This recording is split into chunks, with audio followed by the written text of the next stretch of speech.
Dylan Evans is a sin eater who goes to the home of the dead and eats their food, in the process taking on the sins of the recently deceased.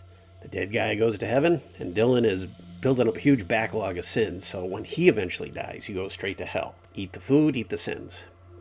But in his current condition, Evans can't even get out of bed to go to the home of a dead man. Well, it's famine time, and his family needs the food, and it needs the money. Sin eating is the family trade, so Mrs. Sin Eater tells her son, Richard Thomas, to say he's the new sin eater. He's to go to the home of the next customer, a dead guy named Craig Hill.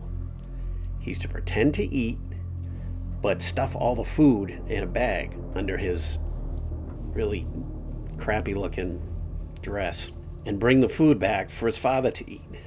Solves two problems at the same time. Father, at least, will get food, and with the payment, there'll be more for mom and the kid. The kid says he doesn't know how it's done. What the hell am I going to do? Just go in there and then they're going to trust me?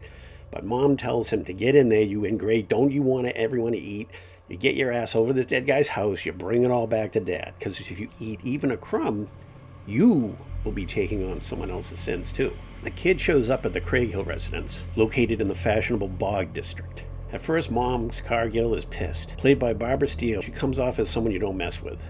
What is the kid to do? He's got to figure out a way that he can get the food without letting on that he isn't an actual sin eater and that he hasn't taken away the sins. I don't often see it on the lists of best Night Gallery episodes, but the setting, which was done by the guy who went on to do the production design for Jaws, done on a television budget, reminds me a little bit of Mario Bava films. Barbara Steele doesn't have as big a part as I would have wanted, but she's fine. But the mom, played by Geraldine Page, she's an eyes bugged out nutcase, and you could tell that the kid is totally terrified of her. She hatches the plan.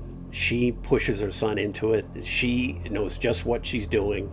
Sins of the Father is eerie. There weren't many episodes that delved into period horror. It's almost like an outtake from Orson Welles' Macbeth. It creates this sustained sense of dread for 20 minutes. A world where religion binds these poor, sick people together. It would appeal to people who like folk horror.